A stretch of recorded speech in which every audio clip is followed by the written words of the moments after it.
All things music, movies, and beyond, while trying to make sense of this crazy world we live in.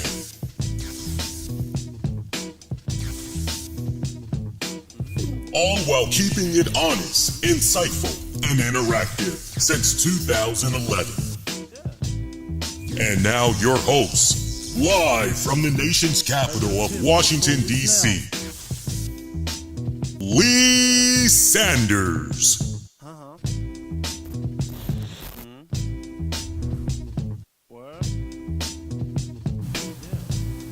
Hey, what's going on, kind people? You are checking out episode number 1013 of the RCWR show, covering the latest in wrestling entertainment and beyond since 2011. Thank you guys for tuning in for this week's episode for March 22nd, 2023. AEW is now in the books. They even had a little bit of a overrun. It wasn't by that much. It was probably, I would say, a minute, 2 minutes max over their usual cutoff time, because they love to go off promptly so we can make sure we see ourselves some encore episodes of Young Sheldon, all that jazz. But no, you know what? That was, I don't care what anybody says, that was a nice main event match between Kenny Omega. And look, you guys got to bear with me, because you know I'm not that good when it comes to my Spanish, but I want to make sure I give this man his proper justice. But El Hijo Del Vikingo, man, that dude just badass, freaking badass. Of course, when we heard the announcement about this match going down for this week's Dynamite, a lot of us in the wrestling community were going, wait, who is this? This makes no sense. Who is this person that, what dream match? For wrestling fans, this is a dream match between these two men. What? Wait, what? And then you had Tony Khan, which we'll talk about a lot. Well, you know what? Look, we got a nice little segue that we're kind of doing right now. I was going to mention it until later on, but as we saw on Friday, Tony Khan was on social media and he was just responding to just random tweets that were being put out there and just keeping it on topic in regards to this dream match between Kenny and El Hijo there. It was a lot of fans that he was noticing that who is this, and basically, hey, Google is your friend to try to catch up, get yourself caught up to speed on who this guy is and everything. And Tony Khan's responses to this, basically those that were saying, oh, we don't know who this is, and obviously this is catering towards a particular audience, and for Tony Khan's response to be, okay, these are just spam accounts, these are just accounts that their whole purpose is to do nothing more than throw some type of negative shade in our direction. I'm paraphrasing, but you've got your social media, or you at least made your rounds seeing what was going on in the wrestling news feeds. You saw that Tony Khan was kind of trending for all the right reasons last Friday. Again, for all the wrong reasons, not right reasons, for all the wrong reasons. And to actually, you know, that's not the way to do it. I think to be in and out, the proper response should have been, hey folks, I'm telling you, if y'all have been sleeping on this guy, El Hijo Del Vikingo, yo, you need to get yourself caught up to speed right now. It would be no different than everybody's been in school at some point. And when you're given a scenario where you have a couple of days off until your next class comes around, usually that teacher, that instructor, they'll give you a little bit of homework. Maybe you got to read some stuff or whatever, but pretty much it's a case where, hey, brush up on this, make sure you're reading this chapter, study this chapter. We're going to be talking about it in class next time we meet up. You can look at what the responses, how the responses were coming in, reacting to this guy. And Tony Khan could have easily just said, hey, look, I highly recommend you guys do your homework now for this upcoming match, because trust me, you guys will be over the moon and back when you all see this match. You're going to be wanting a lot more of this man, and I cannot tell you how much of a rare treat this is that we are going to be graced by such a talent of high caliber in their appearance and what all they can do in the ring. But don't take my words for it. Go do your research now, or if you want to be pleasantly surprised on next Wednesday's Dynamite, that you can definitely do that and just tune in on Dynamite. But trust me, it's going to be a banger. You all will be talking about it. That's the way he honestly should have done it and just kept it moving along and everything. And I got to tell you, I had the opportunity between when the announcement was made, last Wednesday? When the announcement was made last Wednesday to now, I had ample opportunities to go online, see what this guy was about. Never got a chance to do it. And today, I did have some free time to actually, between classes, I did have some free time to, hop on YouTube. But I said, no, you know what? I haven't done it by now. I'll just go on ahead into tonight's Dynamite, and I will just be pleasantly surprised. Let me see just what everybody else probably didn't do their research as well. They probably didn't look up some of this guy's stuff online. All right, let's experience this in real time. And I got to tell you all, within the first 2 minutes, my man pleasantly surprised me. He's got a lot of cool things going on. He has, it's interesting, he is this nice hybrid. I think the best way you could describe him to somebody that is not familiar with his work, but they are aware of some of these names I'm getting ready to put out there, you can make an argument that he is a crossbreed between vintage Rey Mysterio meets low-key meets a little bit of Damian Priest. And I think you guys, I'll let that be a little bit of a hush-hush there, right? You guys will peep out what I mean when I say that. And shout out if you guys already know, you're thinking ahead and you already are there. Keep that to yourselves. But he's got this weird hybrid that's going on. And looks can be so deceiving, because we get this opening match, and when we see this guy come out, you're going, Jesus, he comes off a little bit short. Maybe it's just the costume, get up and all that that's making him look short in stature. This ain't no biggie. Don't need to be tripping over this. And then he gets into the ring. Badass attire, too. I mean, he really does look the part. He looks like this king Viking that is coming out there, and he's coming to the battlefield, and he is ready to take some fucking heads. He looks like he is ready. I'm talking about in the gear now, and in his full in-ring entrance gear. This man looks like he's getting ready to do some serious beheadings. It's freaking badass. And then he gets into the ring, and then you go, damn, this dude is short. Now, look, I'm not going to lie, I'm a short guy, but I do some serious, I do have some significant reach over the top rope just standing.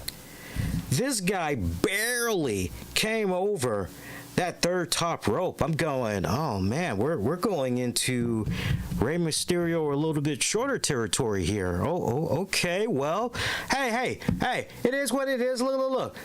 Match is underway, right?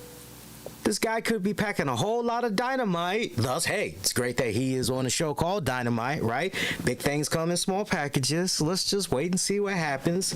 Kenny Omega making his grand entrance and everything. And before he could even fully get himself into the ring, Vikingo taking it right to him, and you're going, oh, stop. It's going to be one of those kind of matches. Okay, all right, you know what? Kick on back, chill, unwind, enjoy.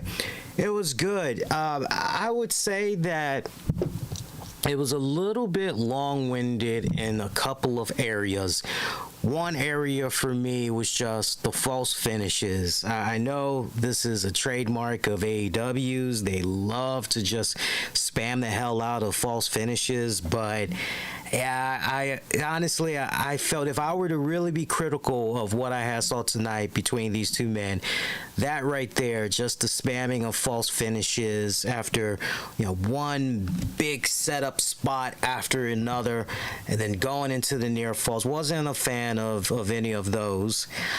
But also, I wasn't a fan of Vikingo doing so much aerial offense. I wasn't a fan of it. It's like, hey, that's great that you're able to do all of these crazy spots. That's great that you can do all these crazy things from the top rope and you can do, that's awesome, right? But man, even if you were to tell me, hey, not for nothing, but I've been doing this for 5, 10, 15, 20 years, I say, okay, well, that's great. But when you are doing a match like this, where you see Vikingo is doing just one after the other, chain after chain after chain of aerial offense, you go, okay, you know what, we got to slow it down here because, man, you got to pace yourself.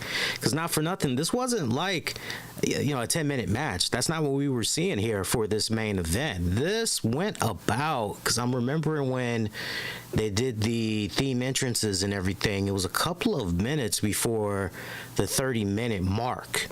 So these guys, they went about, I would say they went definitely over 20 minutes. I'm kind of leaning towards 25, maybe 26 minutes total that they did. So, you're looking at Vikingo saying, okay, hey, young man, go ahead and pace yourself here. You don't have to keep chaining all these aerial offenses from the top ropes, over the ropes, all that, top turnbuckle spots and everything.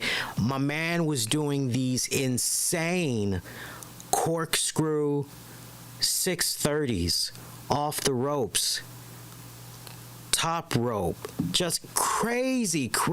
This was like watching, he's also got a little mix of Ricochet in there as well. So just think about that for a nice combination there. He's got Ricochet meets, who were the other names I had mentioned? Low Key, Damian Priest, Rey Mysterio.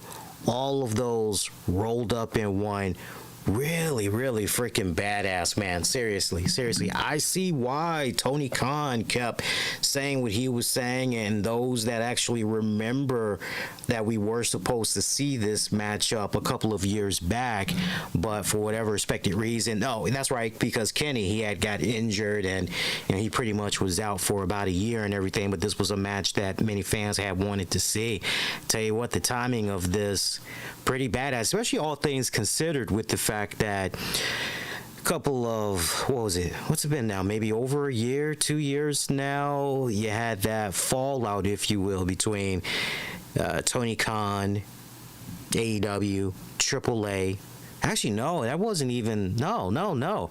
This pretty much right around when Sammy Guevara and Tay Conti, when they had those AAA intergender tag titles. So go back to around that time period, and when things have fell apart between AEW and AAA around that period. Things were pretty salty, and you're looking at that, and if you are a wrestling fan that appreciates all things that's happening with all promotions, you love what's going down on the independents, you're looking at that saying, nah, man, we need to definitely try to see about patching that up as quickly as possible, because it's really a win-win situation when both of these respective promotions work with one another. And right now, from what I understand, understand, that was said to me in the Discord, looks like this is part of some type of a AAA USA tour that's underway right now, and that's why we were given such an awesome treat there in seeing Vikingo in AEW. Make no mistake now, as far as we know right now, my man is not signed to an AEW contract. This was just a one-time appearance. Hopefully maybe down the pipeline he'll do some more. Hey, there's always the Forbidden Door 2 event. Anything can and will happen with that. But for all intents and purposes, because AAA is doing a US tour, he just happened to be on that tour, was able to make the pit stop through AEW, knocking out a couple of birds there with one stone. And then you also got to remember, in case you're not on top of your independent wrestling news like that and everything, Christopher Daniels, who has a hand behind the scenes in AEW, especially in branching out, trying to work with other promotions, he had to work really, really hard with Conan within recent weeks to try to patch up how things fell apart between the two promotions several months back and everything. So, in essence, you could say that what all had went down tonight, you can look at that as a kumbaya moment. You can look at it as a peace offering moment and everything. But yeah, man, I'm definitely a big fan of Il Viking there. Viking. See, I'm already, because I have to constantly have his name in front of me. That way I don't freaking forget, because this is a name that I'm not used to seeing on a regular basis. But Vikingo, I definitely am a big fan of his. I like his work. Was it a bit repetitive? Was it a bit redundant? Yeah, it was in some aspects, because again, you did have an excessive amount of aerial offense. No mistake about that.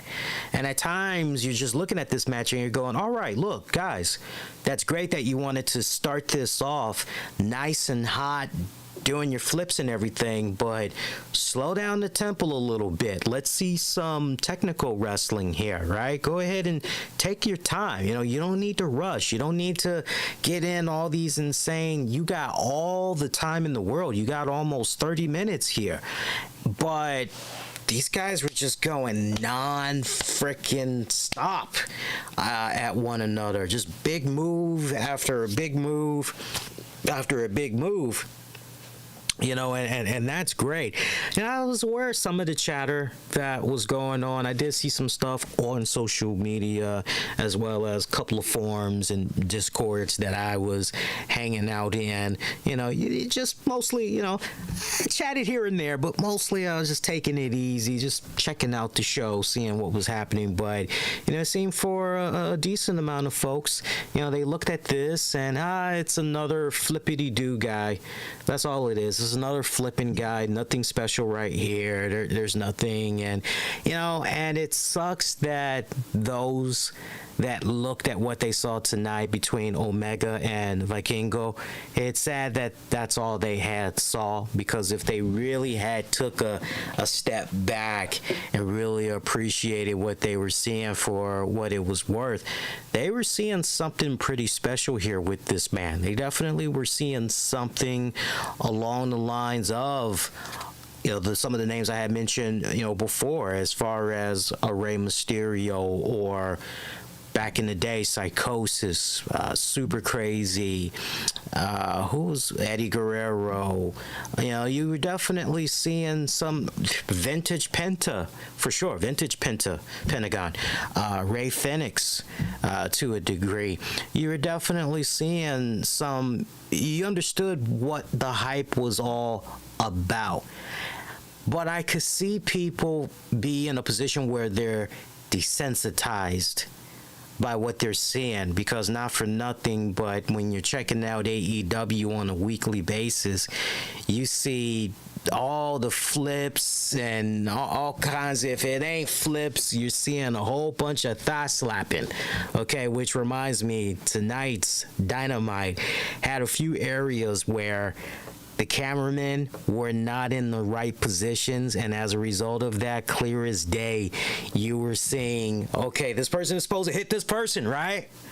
But clear as day, you see it's nothing but air, and I just couldn't help but just shake my head going, man, can these men and women, can they be in a better position behind the camera, right? You know, sometimes you gotta just tighten it up a little bit. You know, we don't need to see the whole canvas, just tighten in a particular area so that we don't. I feel where Booker T is coming from. Booker T had recently made a comment saying, basically, anybody who slaps their thighs, if he could have it his way, they would just be fired. It's kind of interesting when you think about it too, because now you see so much spamming of the thigh slapping. Now you can't help but go back, and for Shawn Michaels, for instance, now you can't help but go, okay, so what was going on there with those Shawn Michaels kicks, right? But that's what made Shawn Michaels so damn good, when he would connect with those super kicks, sweet chin music, and all of that. I mean, he did it so damn good, accurately, every single time. You swore he kicked somebody's damn head off. And there would be some situations where some would actually lose a tooth or two to good old HBK, for what it's worth, you know? But I love this main event match. I would say if there was one match to definitely go out of your way and check out for this week's Dynamite, I definitely would put it on this one. For the rest of tonight's Dynamite, I would say, you know what, mediocre at best. I know what most people are going to be focusing on is the fact that, okay, well, that's great this dude had a debut, but how's he going to do for the ratings? Because as we've seen with the ratings as of late, AEW has been staying within the 800,000 range. So, you know, already you got people that's just going, well, you know, if it's not able, with this guy making his debut and everything, if AEW Dynamite doesn't get blah, blah, blah, blah, blah, then this will be a failure. And, you know, I don't think that's fair to put everything on the shoulders of one guy who isn't a household name, and only the hardcore of hardcore wrestling fan is going to be familiar with this name. Yeah, I don't think that's fair to say, oh, well, the success of this week's Dynamite, it's all about this one guy. No. I don't think. This ain't no Bill Goldberg, people, all right?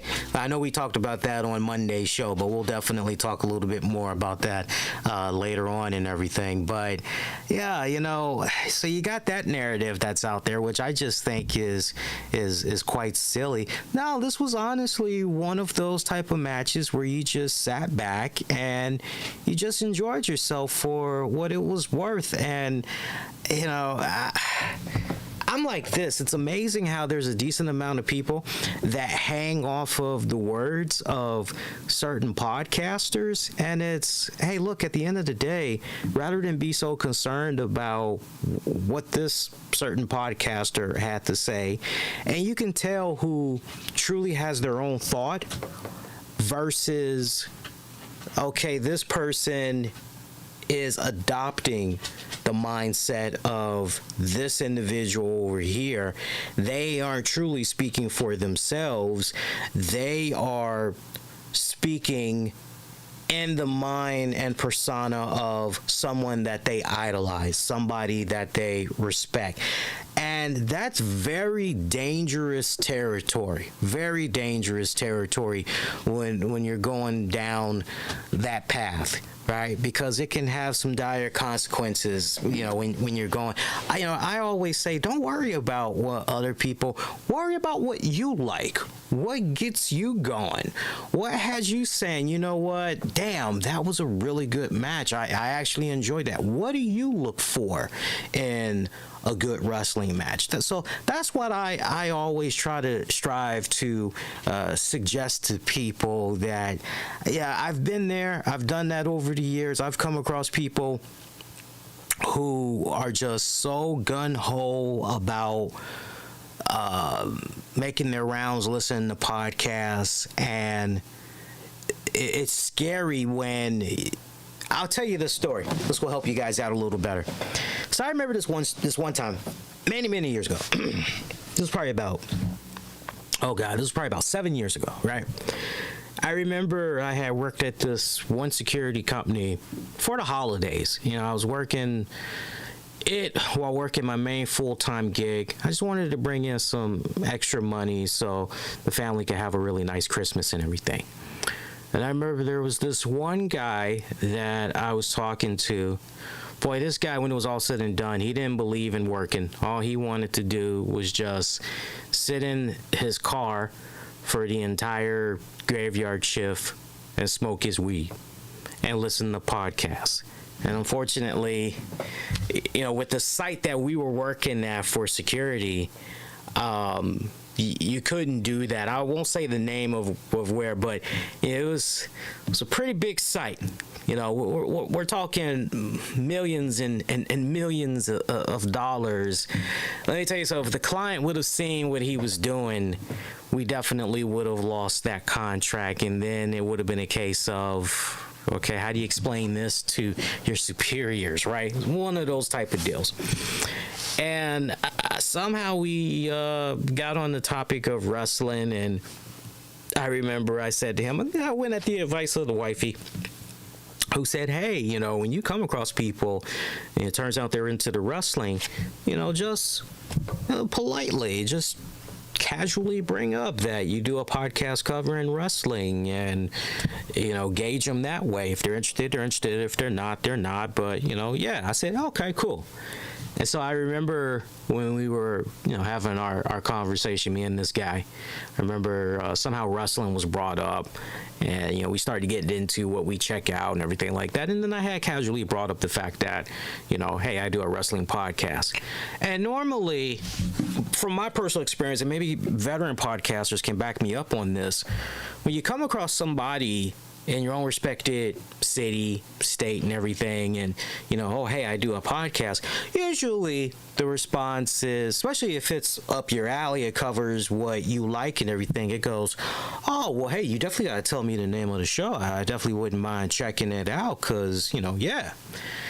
And I didn't get that with this guy. Instead, the direction that we had went in was, you know, do you check out Eric Bischoff? Do you listen to Stone Cold? Do you listen to Jim Cornette? And I remember I said to the guy, I said, you know, I've made my rounds here and there, checking out, you know, some of those shows and hearing what they have to say. And yeah, you know, they do a pretty good job. You know, I do listen to them from time to time. But yeah, they do a pretty good job. And then I remember after that, you know, he goes, what do you think about feud? And before I could jump in and answer, he goes, well, Jim Cornette said, or I don't even know if Jim Cornette was around doing the podcasting 7 years ago, but that's just a name I'm just going to stick with. He's like, well, Jim Cornette said. And it was like, oh, okay, all right, well, you know, hey, you know, he's entitled to his opinion. After all, he's definitely somebody that's been involved in the business. And, you know, there was no shade on my end. You know, I'm giving the props and respect where it's due and everything. But that's the kind of fan that you kind of want to step back and watch out for, because every time I was being asked a question, or every time I was asked, you know, well, what do you think about this story arc? Or what do you think, you know, well, Eric Bischoff said, or, well, da-da-da said, and da-da-da. And I remember I said to him, well, what do you think? You know, you're telling me what these other, you know, guys think that are, you know, obviously experts. I said, but what do you think as a fan? What do you want to see happen? And he couldn't answer. He could just, only thing he could do was just repeat what the other guys were saying. He had no original thought of his own. And that is very, very dangerous, right? I always say, and there's nothing wrong with making your rounds, checking out podcasts, but be able to form your own opinion, you know, your own process and everything that you're seeing and hearing and everything, right? So it was interesting seeing some of the responses in regards to this main event match where people are just, oh man, Cornette's gonna have a field day. Oh man, Cornette's gonna pop an artery. And look, I'm sure when he gets ready to sit down and talk about this particular match, it's gonna be entertaining. I always personally, when I get a free moment, I look forward to checking out the YouTube clips and all that. I think him and Brian do a phenomenal job. Travis kills it with the artwork as always.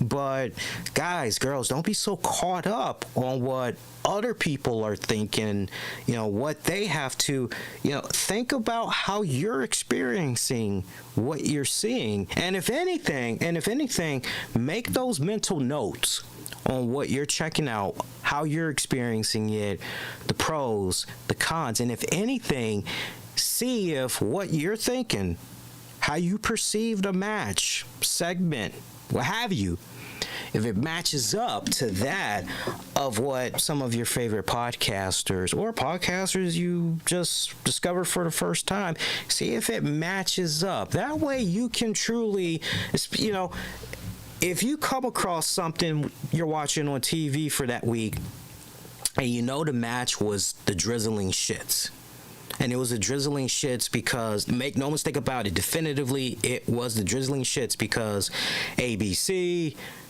right? 1, 2, 3. And then when you're making your rounds and all of a sudden you're seeing the opposite, everybody's glowing reviews, everybody is just, okay, yeah, you know something is up. You know that a bunch of people had drunk a particular type of Kool-Aid and they ain't trying to rock the boat. That's how you gotta look at it. So FYI for that. Just trying to figure out if there's anything additional I want to say more in regards to this main event match here. Nothing more. Interesting. Here's the thing. I don't agree with how things had ended post-match. I think the last burning image that fans should have had in their minds was, wow, what a great performance by Kenny Omega and Vikingo. Wow, that was pretty good. Seeing them maybe do a handshake as they go off the air or whatever, maybe that would have been fine, but I felt they did way too much overkill when they had Hangman Adam Page coming out there. What was that, a 2x4 in his hand or whatever? As Kenny Omega post-match, he wasn't even able to celebrate the victory against Vikingo that long as the Blackpool Combat Club jumped him from behind, doing a serious number on the guy. Next thing you know, you hear sirens, you're wondering what's going on, your attention is drawn to the Titantron, and then you see an ambulance pretty much pull up to the arena. Hangman Adam Page gets out of the driver's seat. He's got some type of a 2x4 in his hand, and he comes on out there. And the nice pop for Hangman too. You're getting the whole cowboy shit chant and everything. So it looks like this is gonna be a 3-on-1 beatdown here, as Blackpool's going, whatever, it's Hangman, whatever. But here comes the Hangman with some wood in his hands, and I'm not talking about in between his legs, okay? I had to slide that in there. Right? So Hangman gets in there, enters the ring, Blackpool Combat Club, they roll out. Meanwhile, you got Don Callis, who's checking in on Kenny Omega as the Combat Club make their leave. Hangman almost hit Don Callis, but Page sees him at the last minute, and Don's pretty much like, hey, it's me, we're all pals here, we're all friends. And Hangman turns his attention back to the Combat Club. Big mistake, as Callis decides he's going to have a slip and fall accident. So he falls on his ass, and he pretty much makes sure that as he falls on his ass, he turns his attention to Kenny Omega, who's still trying to get his bearings together. and Don, that is, shakes the shoulder or whatever of Omega and pretty much goes, he hit me. He pulls a little kid move. He hit me. Framing Hangman Adam Page. So you got Kenny Omega helping Don up, and Hangman turns around, kind of wondering what happened there with Don, as Don just continues to sell his fake attack that went down.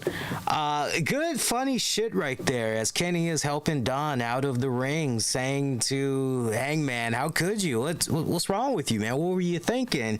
And that pretty much had ended the show. So you got an interesting narrative that's going on here. Was this a lot to unpack? It was. You really should have just been focused on the main event match, but this was a lot to unpack, because you're also trying to remember that, hey, not for nothing, but last week looked as though we were maybe getting those seeds planted of a full elite reunion with Hangman and all of that. But now you're seeing what Don Callis did tonight, and you can't help but wonder, okay, so what's Don's agenda here? Is he so against Hangman getting back into the elite that he's willing to do any and everything at all costs to ensure that Hangman does not get back in the good graces there? And or is this a case where Don Callis already has somebody in mind that can take the place of the Hangman in the elite, and that is his personal pet project that he's been working on in Takesha? Something to think about, some very interesting developments that we got going on here. I would love to believe that Don Callis is doing what he's doing because he does not want for Hangman to have any part. He wants Takesha to be in there, right? So you've got some interesting storyline telling that's in there if you really stop and think about it, because this isn't the first time that Hangman and Don Callis have had some type of interactions with one another. Not that long ago, remember when it was, God, I'm trying to think, when Kenny Omega and Hangman Adam Page, back in the day when they were feuding, I think this would have been around the time when Omega had the AEW World Heavyweight title. I remember Don Callis back then was playing the mind games with Hangman and everything. So as far as keeping up with storyline continuity, this is actually pretty solid with what's been laid down so far, but obviously it needs more flushing out. Now, not for nothing, but remember the way Dynamite opened up tonight. So it pretty much ended, right? Hangman, ambulance. But look at the way it had came on, which was a bit of a refresher. It was a nice hook, line, and sinker, because it opened up. You see that, one of the Bucks was being loaded up to the back of an ambulance truck. Nobody knew what the hell was going on. Omega looking on very concerned as he's trying to figure out what the hell is going on and everything. So that actually was pretty good to pretty much open up that way. I thought that was nice. We later hear from Brandon Cutler of the Elite that he doesn't have any evidence, because we don't, even if he does, we don't know what that evidence is, but he's jumping out there saying, look, he knows who attacked his friends there in the Elite. It was the Combat Club. I would like to believe that maybe, just maybe, it was actually the House of Black. I could be wrong on that one. Darby Allin, Sting, Orange Cassidy taking on Kip Sabian, Butcher, Blade. That was your opener. I wish somebody would pay me a 6-figure or more salary to show up in a sweater, some sweatpants, wear some face paint, wrestle for about 10 minutes, and I'm done for at least the next 3 to 6 months. Seriously. I miss Sting though. It was great seeing him back on the TV, man. Seriously, I love Sting. Had an opportunity to meet him a couple of years back. Great guy, great freaking guy. Has a really good memory too. Has a really, really good memory, because I remember me and the wifey were talking to him for about 5 minutes at most. 5 minutes at most. And I'm trying to think, was this after his Q&A or what? No, this was before his Q&A, because the way they had it set up that day, Sting was doing a 90-minute autograph signing, and then he had to go pretty much across the hall, pretty much go to all the way to the other side of the venue that we were at, so that he could go participate in his Q&A. And me and the wife, we were talking with him. Nice little story that we had shared with him, and he had brought that up during his Q&A. When I look back on that now, it's so funny, because I remember saying to Julian, shout out to Julian Cannon of Wrestling Court and Digiday, and I remember saying to Julian, in retrospect, I said, dude, and I actually told him this when he came up last year. I said, dude, I didn't realize this. I said, but I saw you and your wife at that awesome con with Sting. You were there, right? And he was like, yeah, I was. He was like, where were you? I was like, man, I was sitting like right up front, basically. And, and he was like, yeah. I was like, yeah.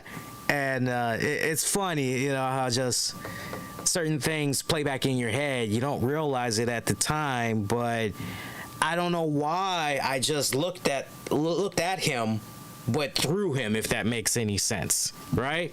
It's kind of funny when I think about it now, but Sting, good guy. I tell you, if you get an opportunity to do a meet and greet with Sting, that is definitely money well spent.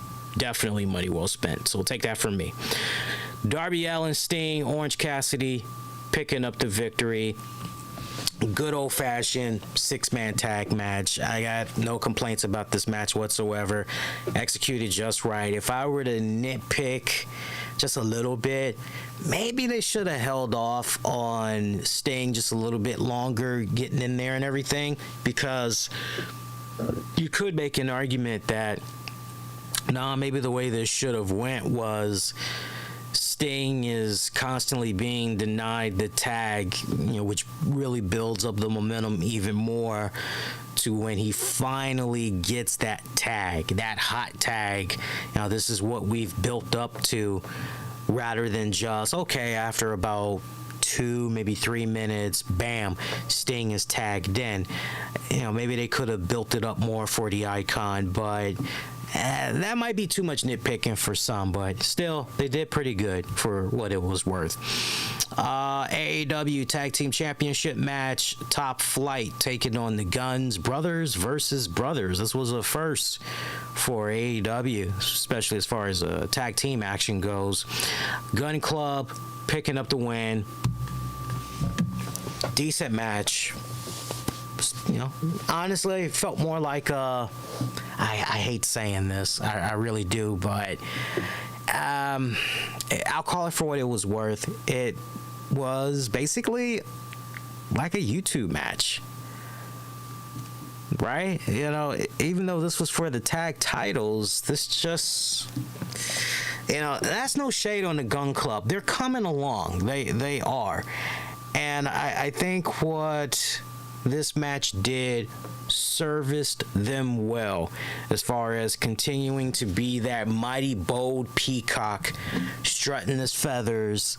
I am the shit. Okay, that match, it served its purpose just for that.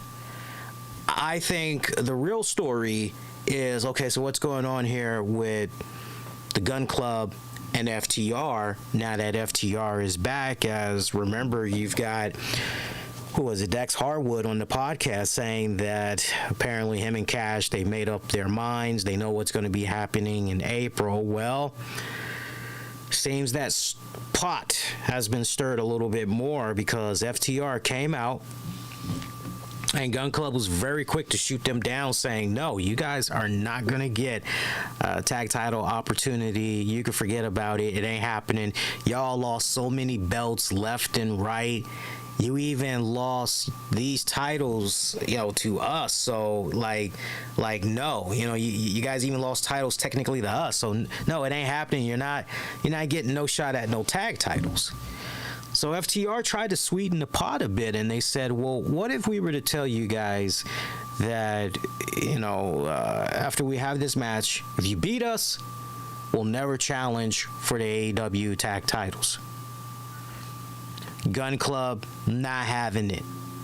So pot was sweetened up even more as FTR said, okay, look, if we can't beat you for the AEW tag titles, then we'll leave AEW.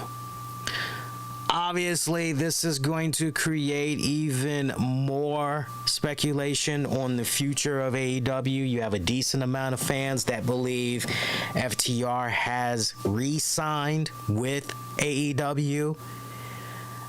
But then you're remembering what happened with William Regal. And at this point, you just go, shit, anything is possible. Anything is possible with AEW, okay? So this could go either way, to the point. This is the one match I'm just eagerly anticipating, because I'm wondering how exactly this is going to play out. The lovely Jade Cargill backstage with Renee Paquette and Layla Gray. Can we please get more TV time for Layla Gray? Tony Khan and crew, I think that's great that you got Layla Gray doing her thing on Rampage this Saturday, which we will get into that card. Remember, they're going to be coming on Saturday at 10 p.m. Eastern. I'll actually be providing live coverage on the 401mania.com site, so make sure you're sticking around for that. We may do a Saturday night show. I don't know yet, but we may do a Saturday night show. If I do decide to do a Saturday night show, maybe we could talk Rampage, SmackDown, maybe bring in some Q&As, some stuff like that. Maybe we could do some stuff. I don't know. I'll put a poll up, ask you guys, and you all can sound off. We'll make that poll be exclusive to YouTube. So keep your eyes peeled. I'll have it go live first thing Thursday afternoon. But Jade Cargill extremely pissed at the fact that Taya Valkyrie, who made her debut on Dynamite last week, is using her finisher, and she basically wanted to see what smart Mark Sterling could do as far as a cease and desist goes, to which they I don't know if it's been successful, but it looks like for now she has a cease and desist order for Taya Valkyrie. How this was granted, I have no idea, or if Ty's going to be able to contest this, I have no idea. But for now, there's a cease and desist. Basically, Taya Valkyrie is no longer able to use the Jaded, aka Valhalla. Layla, meanwhile, wants to deliver the contract to Taya Valkyrie personally on Rampage this Saturday. So, that's not really a match. That's more of a segment, right? Yeah, that's going to be a pretty good segment. Meanwhile, the firm Stokely Hathaway pushing his Nation of Domination inspired colors, coming out for his match against you don't even know me. You don't even know me, Hook. I love that song, man. Seriously, I love that song. So Stokely wasn't trying to do this match. He tried to give a piece of paper to Justin Roberts, trying to play it off like it was his doctor's note, to which Justin Roberts said, "You can't do that because this isn't a doctor's note. This is a receipt to Wingstop." Yo, I love me some Wingstop, so that's bomb. That's bomb. I love me some Wingstop. Seriously, Stokely Hathaway, if you love Wingstop, yo, that's what's up, man. Hey, they got some good ass wings. So this match still pretty much, it has to happen. Stokely Hathaway does a really good job running around like a chicken shit heel, Hook eventually gets a hold of him. Stokes tries to grab a fire extinguisher. He does manage to spray Hook. Then he grabs a chair, slams the steps, so hey, this is the real deal. Hook delivers a kick, grabs the chair, beats down Stokely on that back repeatedly.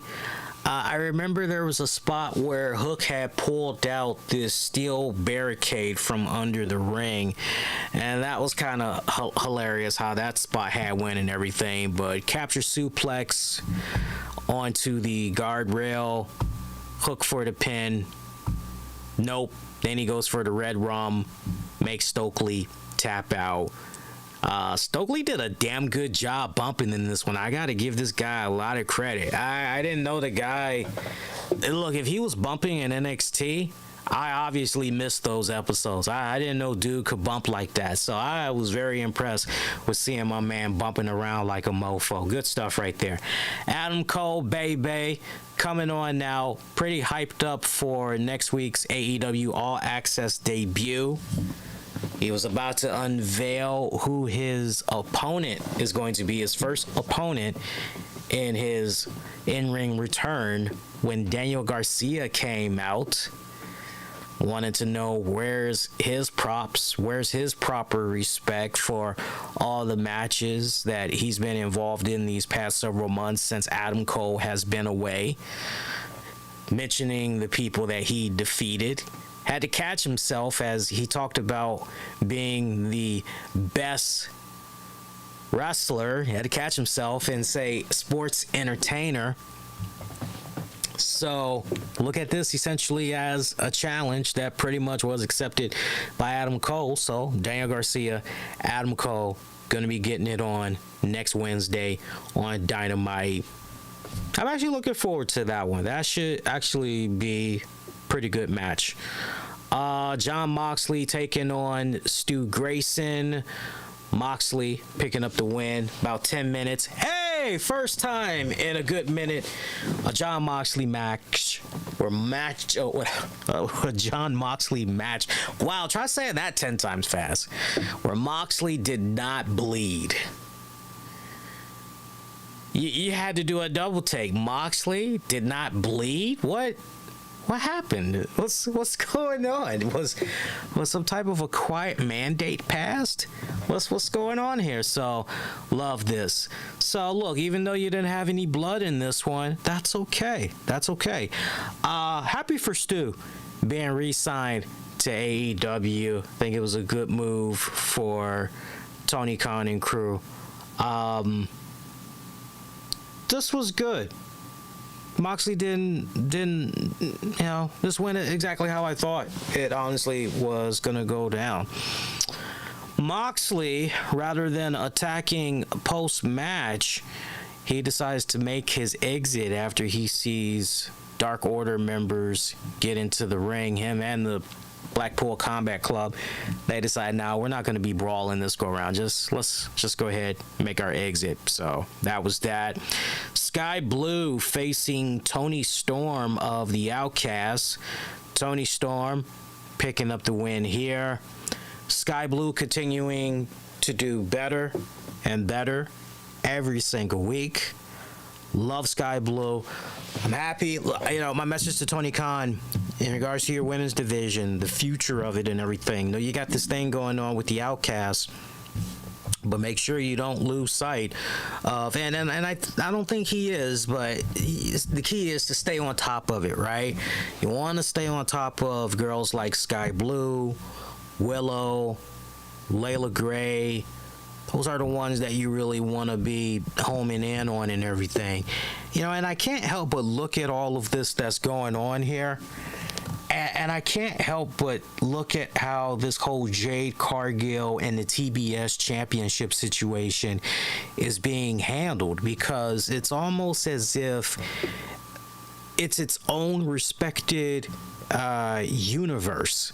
It's really weird how this is being set up, because Okay, so the TBS champion and Jade Cargill, she's not acknowledging, she's not referencing what's going on with the AEW Women's Championship.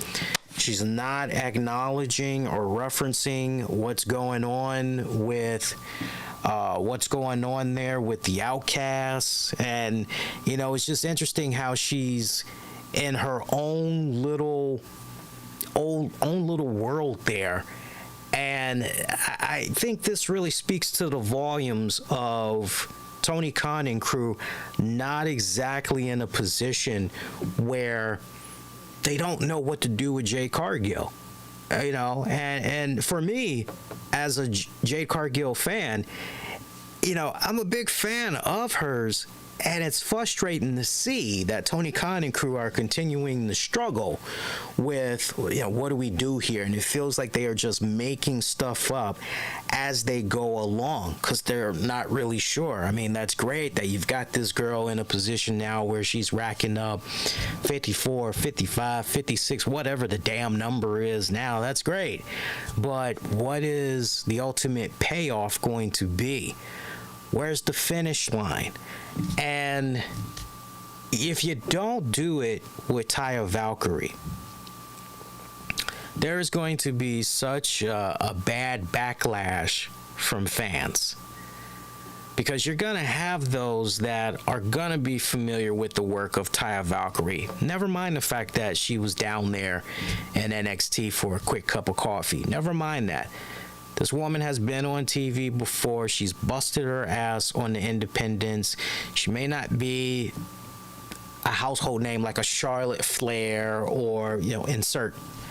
But, enough fans know of her work and everything. So to have a true, strong veteran such as her, and if she's not the one to be able to get the job done, then at that point, you're really looking at this whole TBS championship situation, and you're going, okay, so what exactly are we doing here? It's just weird how Tony Khan and them got this own little island set up, man. It really, really is. And I just can't help but wonder, well, damn, eventually are you going to try to have Jade get involved with some of this stuff that's going on here? Because obviously you've got these anti-AEW girls in the Outcasts. They're feeling a particular way. Strength relies in numbers. So I throw that back to that report that's running around there with Nia Jax. I'm sure many of you guys are aware of that, but for those of you that's not, Nia Jax recently went on record and said, hey, I'm asked all the time, would I be interested in going in AEW? Would I be interested in signing with them and everything? You know what? Yeah, I actually wouldn't mind doing some stuff over there in AEW. I'm close friends with Saraya. Me and her, we talk all the time. Been seeing what she's been doing over there. Yeah, I think I would have a pretty solid fun time over there.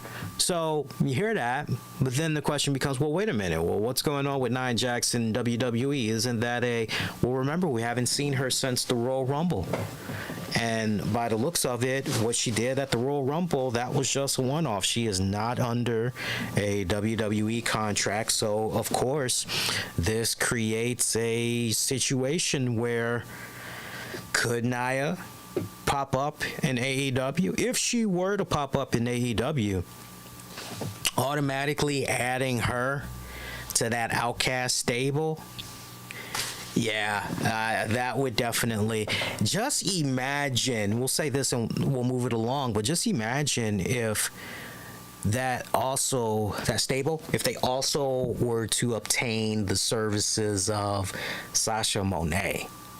Just imagine if that would be a very interesting stable if you wrote it just right.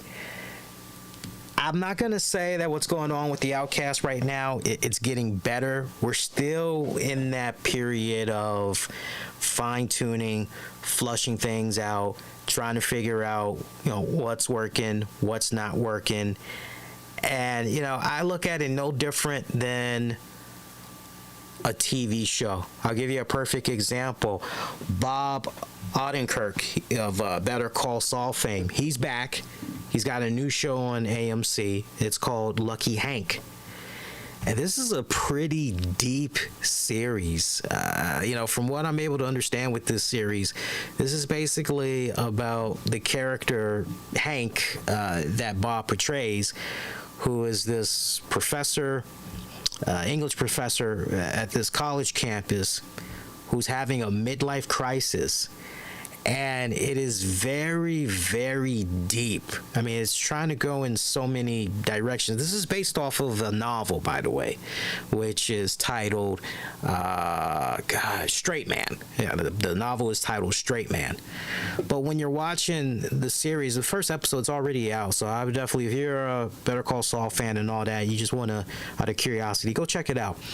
But when you're watching this, you're going, wow, this show, it's going in so many directions here. You can see the potential here and there, but there's a lot of stuff that needs to be flushed out more and everything. You're hoping that, well, maybe as this series progresses, it'll get to that point where you hope it'll go and everything. That's how I'm looking at this whole Outcast story in AEW. We're still going through that flushing out period. There's still a lot of moving parts to this. But for now, it's just kind of one of those. I see the reactions that's being said. A lot of people are going, NWO, fake ass NWO, fake ass NWO. Well, you know what? Same thing could have been said for Bullet Club back in the day, because Bullet Club had borrowed from NWO, and NWO, Eric Bischoff, has let it be no secret where he got the idea of the NWO from. Shout out if you know your Japan wrestling. So everybody's been borrowing from somebody. Honestly, for me, seeing these girls perform this stable reminded me of Valkyrie. Shout out if you know your Shimmer wrestling. Kind of reminded me a little bit of Valkyrie and the PWO. Meow. Yeah, a little bit of that. So, post-match, we saw Outcast getting the jump in there on Sky Blue. Willow, Rio coming out there. I don't know if that was a baton, whatever the hell that was in her hand, but 2 weeks in a row now, she's come out there ready to get down and dirty. Good shit, man. Good shit. So yeah, that was Rampage for the most part. Main event. That's what this was really about. You had a great fun opener there. I know some people might be a little bit sour on Cassidy always opening up, if not a Dynamite, for sure a Rampage, but the fact that they tried to mix it up this go round and you had a tag match and it was Sting making his return, I'm okay with how that opener went down. Nice fun opener. Honestly, that first hour of Dynamite, when I play it back in my mind, that was one fun, fast, entertaining hour, and then pretty much going all the way into your main event. Actually, it was pretty damn good for what it was worth. If you guys been enjoying yourselves so far, if you haven't done so already, make sure you hit the like button. When you do that, you really help spread the word about the content. Smash that like, subscribe, all that good jazz. Really helps us out a ton. Now, I told you guys AEW Rampage for this Friday, it's being moved to Saturday. Basically, college basketball. I mean, it's all said and done. So, Saturday, make sure your DVRs are set. 10 p.m. Eastern. I will be live on the 401mania.com website providing live coverage. We got a great community over there that is interacting with one another in the chats. I'm saying stuff as well. So if you're around on Saturday night, make sure you bookmark it, come hang out, say hello, all that good jazz. But the way the card is looking for that Rampage, here it is for you guys. It's a pretty good card too, I might ask. Pretty good card. Let's see, where is it here? Give me a second here. And I can tell you, because I had wrote it down. Where is it? There it is. So we've got... Why does that not... That does not sound familiar to me. I need to try to remember who that opponent is. But Jack Swagger. Jake Hager. I'm still thinking of Jack Swagger. You guys got to forgive me. Jake Hager. He's going to be in action. I don't know who his opponent is going to be. Doesn't look like I was able to jot that down in time. Ricky Starks is set to make an appearance as well. The Acclaimed take on the Kingdom. Matt Taven and Mike Bennett. Remember, you've got that segment between Taya Valkyrie and Layla Gray. Penta will be going up against Powerhouse Hobbs, who's going to have another TNT Open Challenge. By the way, we had got another QTV segment on this week's Dynamite. Still one of those type of segments that 5 years, 10 years, 15 years too late. You just get the douche chills when you see that. It just sucks that Powerhouse Hobbs finally wins a major singles title in AEW, and he unfortunately has to be attached to this QTV stuff, this QT Marshall stuff. I'm sure QT Marshall is a really nice guy. I'm sure he is superb behind the scenes when it comes to training people and everything, and the advice, the great input that he gives to Tony Khan and everything. But as far as the on-screen character goes, just for me personally, doesn't really leave anything that is desirable. That's the nicest way I can lay that down for you guys too, man. But yeah, so we got that going on for Rampage this Saturday.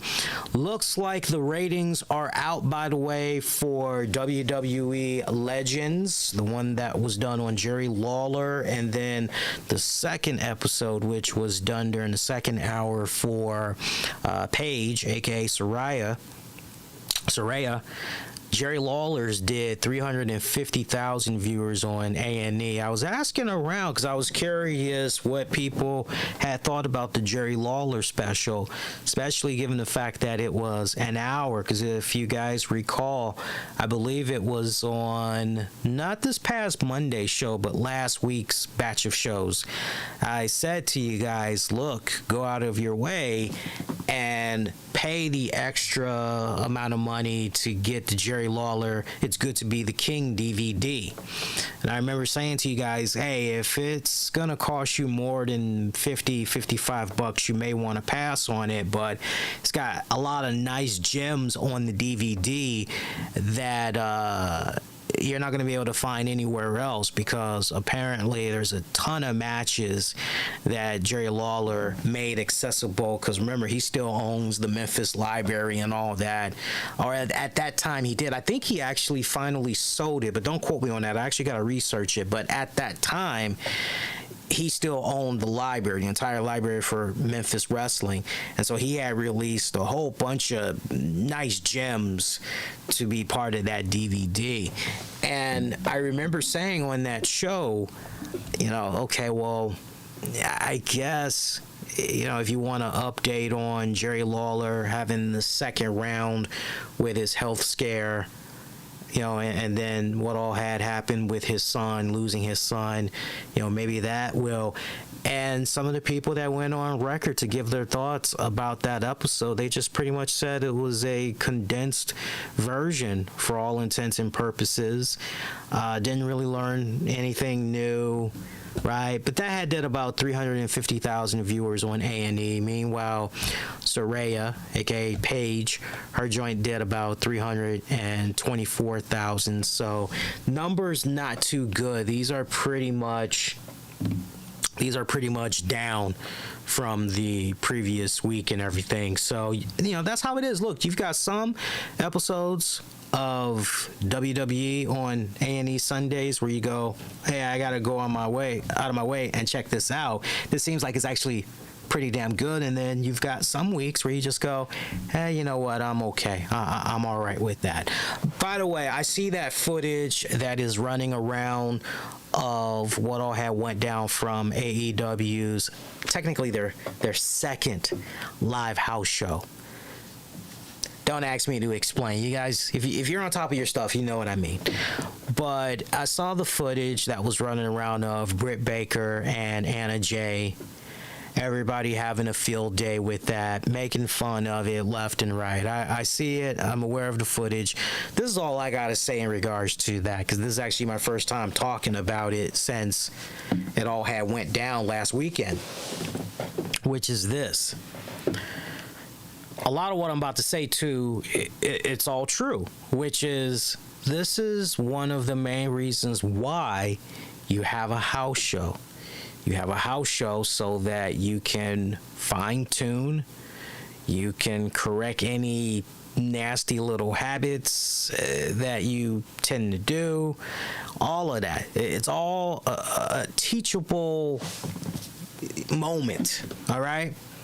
At the same time, however, the footage that I had saw with these girls, it seemed as though, and I could be wrong, I'm just telling you how it came off to me and seeing the footage that I had saw of these girls. The way it came off to me was that of two women that did not talk at great length beforehand, laying out their match, trying to figure out, okay, what's the key spots that we're going to be going for, that we need to look out for. It just came off as if there was no good, solid communication whatsoever for the match structure. Whoever the road agent was definitely needs to be held accountable for the way that pretty much was all handled, because it just pretty much looked like those girls just went out there and just gonna do this and just gonna do that, and when you do it like that, that is how a serious injury can and will happen. Okay, so that's how I look at that whole house show situation in general. I know a lot of people are making fun of it, and look, the Botch pages, I would imagine my man Matthew from Botchamania, he's going to have a field day with that probably. And look, you know, some of that stuff, was it funny? I'm not going to lie to you guys. Was some of that stuff funny? Yeah, it was funny, but it was also sad at the same time. You know, definitely sad for me, because particularly I'm looking at Britt Baker and I'm going, God damn, girl, they made you the AEW Women's Champion at one point, and you're still seen on TV on a weekly basis, and to go out there at that house show, man, you should be kicking yourself in the ass right now. You always want to be striving for better. You always want to be, man, you know, what can I do to, okay, how do I make sure that I'm never in this kind of position again? What can I take? Even if you feel you had a really good match, you should always be asking yourself and looking back at the tape, you know, okay, how can I get better? Right? It's kind of interesting because Tony Schiavone had recently gave an interview where he had spoke on the fact that there are some cons with not the Khan family, but the other cons, right? Pros and cons. That there are cons when it comes to AEW wrestlers being allowed to go wrestle for other promotions, basically go out there on the indies. Yeah, sure, it's great that they're able to go out there, continue to get some type of name exposure, able to put a little bit more money in their pockets and everything. But the cons to that, one big con, is that, hey, are they really getting the proper coaching when they're making their appearances for some of these small shows? And to his point, he's like, no, you know, they don't have that type of access. They don't have anybody to let them know, hey, look, this is how we need to lay this match out, and hey, we need to make sure that we're protecting you because we know you gotta go back to these guys over here and you gotta do some stuff for regular TV, you know, get ready for a pay-per-view yourself, right? None of those precautions, none of those parameters are at play for when these AEW talents go out there doing these independent bookings for other promotions. So, you know, it almost makes you wonder if Tony Khan, you know, it almost makes you wonder if Tony Schiavone is maybe throwing that out there on purpose to let you know that maybe something on the pipeline is on the horizon as far as AEW talents continuously being allowed to do these independent bookings at whatever promotion, if maybe that might get tightened up just a little bit more. Look at what had went down with Jon Moxley not that long ago. Moxley was booked before the pandemic. He was booked for that one indie promotion. And then, sadly, when it came time for it to happen, Tony Khan and them, they pretty much had to pull him out. You know, I mean, talk about miscommunication there. You know, it was unfortunate. Now, look, the promotion, they did get two alternatives in exchange for Moxley not being able to appear for that promotion, but you know, it just wasn't the same, you know, unfortunately. And so, you know, yeah, but you know, my message to Tony Khan and crew: make sure you've got your coaches. If you don't already, make sure you've got your coaches. They know what they're supposed to be doing. They are definitely being held accountable, and make sure that these men and women are being sat down. And that should be a teachable moment right there with what Anna Jay and Britt Baker did at that house show. That should be a teachable moment. Hey, we don't want to go out there and we don't want to put on matches like this, right? Don't want to do that. This week's AEW Dark card: Tony Storm taking on Billy Starks. Iron Savages going up against the Wingmen, Ryan Nemeth and Cesar Bonini. Juice Robinson takes on Leon Ruffin. Kiera Hogan up against Layla Gray, for you Layla Gray fans like myself. And the Renegade Twins take on Avery Bruox and Mafiosa. So that is your card for this week's AEW Dark.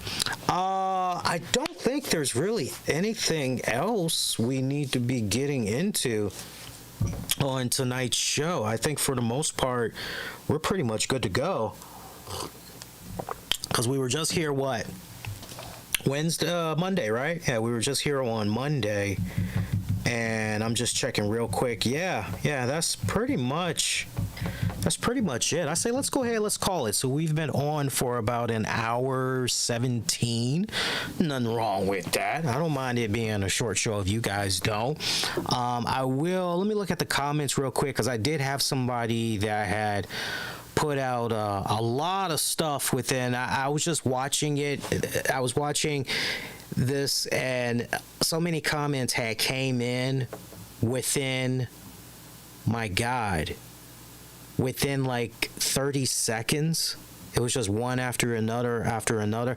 You know, we got to make sure we're putting a cool off period on that. So I'm going to go behind the scenes, and I'm going to make sure that we set up a cool off period, so we don't have comment after comment after comment after comment after comment.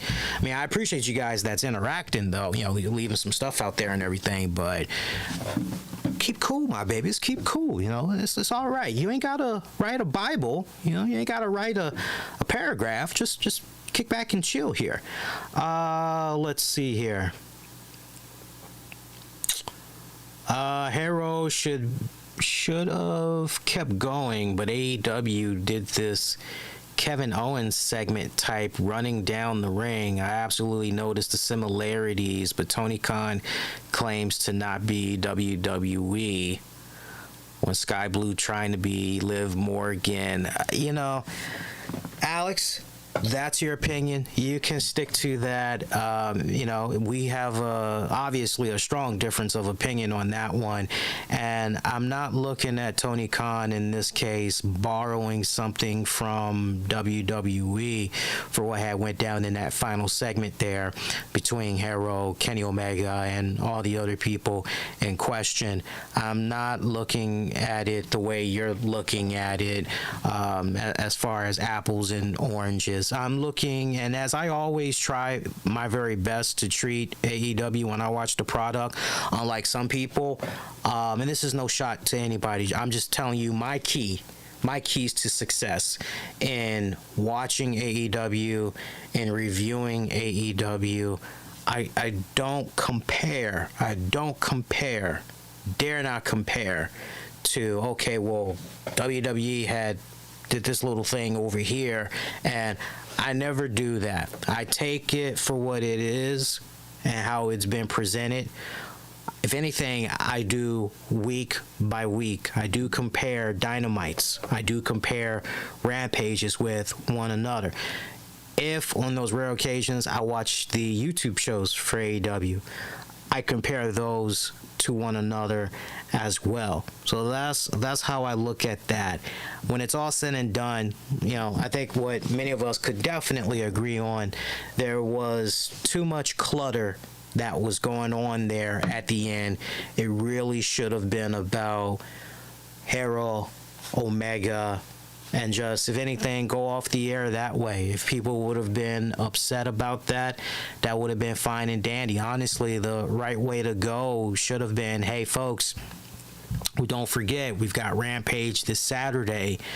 Stay connected to us on social media and on our website. And between now and Saturday, hopefully we'll have some type of a medical update based on what had happened at the top of the show, as y'all recall. But sadly, we're out of time. We'll catch you guys later.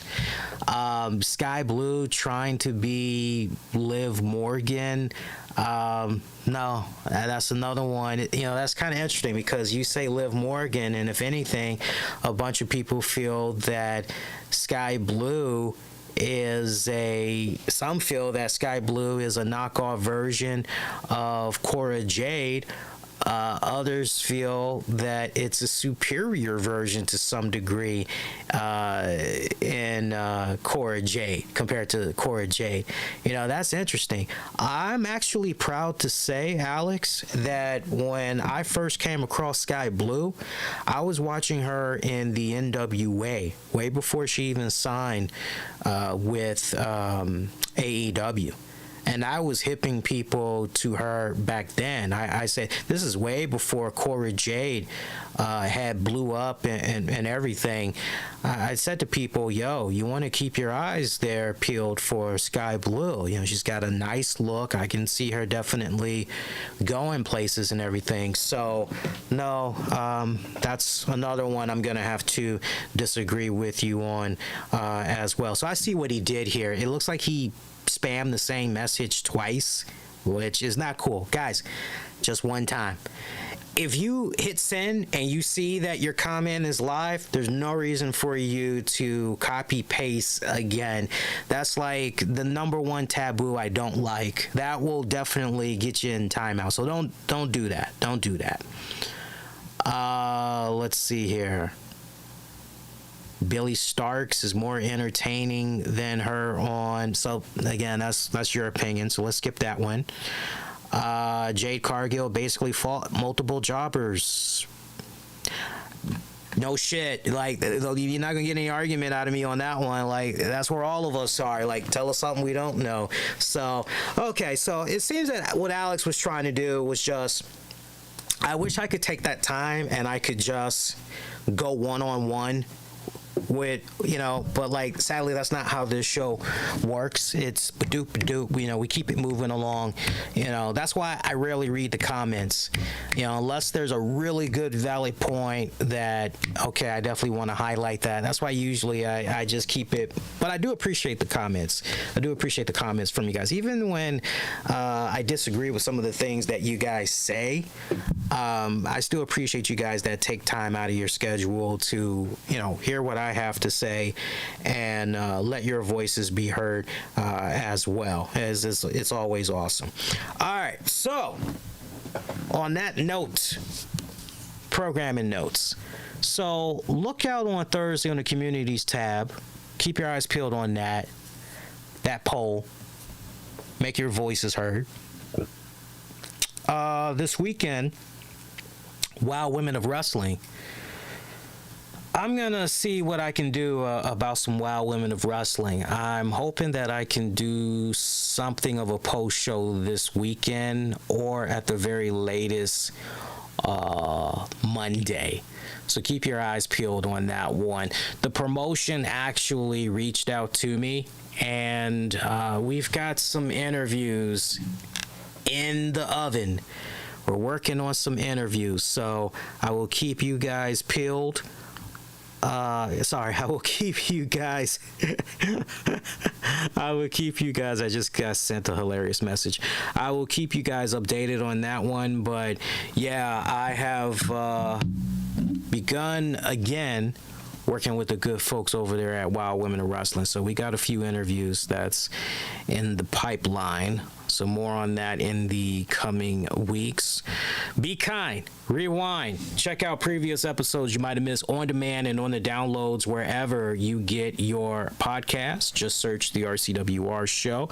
You know you can get at me on Twitter, Facebook. Use the keywords the RCWR show. I'm spending more time on those platforms, especially on the Facebook. Shout out to you guys that's been liking the page, interacting on Facebook. Love it for you guys. I may have an announcement coming up next week. So this week that's coming up, I may have an announcement for you guys. I'm hoping that the announcement, if not that Monday, I'm hoping that the announcement will be that Wednesday. Something really cool I think you guys will definitely enjoy. But that is going to do it. Can't stress it enough. If you've been representing and checking out the shows for on-demand and downloads in audio format, show the ultimate support and leave those likes, ratings, reviews on Spotify, Stitcher, iTunes. Really helps out a ton. All right, that is going to do it until next go around. Wishing all of y'all to be safe and most importantly be kind to one another, and I will see you guys next go around. Adios, y'all. Take care.